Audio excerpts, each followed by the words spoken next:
কি রান্না করছেন? আল্লাহ গো, তুমি তো সিজনে আসো নাই। কত ভাজা আলু ভাজা করে যে আমরা রুটি খেয়েছি, এটা সেটা কত কি। আজকে তুমি আসছো তো সিজন শেষ, তাই একটু আলু ভাজি করলাম। আহা, যদি সিজনে আসতা। এটা কি রান্না করছেন? এটা কি আর বলবো, এটা হলো কাঁকরোল দিয়ে আলু ভাজা। তুমি তো সিজনে আসো নাই, কিছুই দেখো নাই। আমরা আজকে আলু দিয়ে কাঁকরোল ভাজা করেছি, তাও সিজন শেষ। এটা কি রান্না করছেন?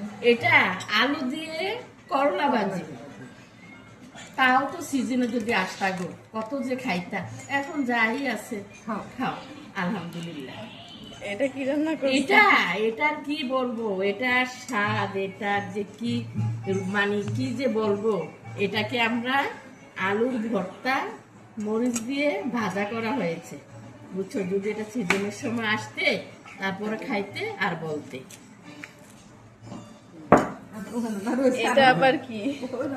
এটা হলো কি আর বলবো, এটা হলো আলুর ডাল, যা আলু দিয়ে রান্না করা হয়, বুঝছো। তুমি যদি খাও সেই স্বাদ, বুঝছো। এটা আবার কি? এটা হলো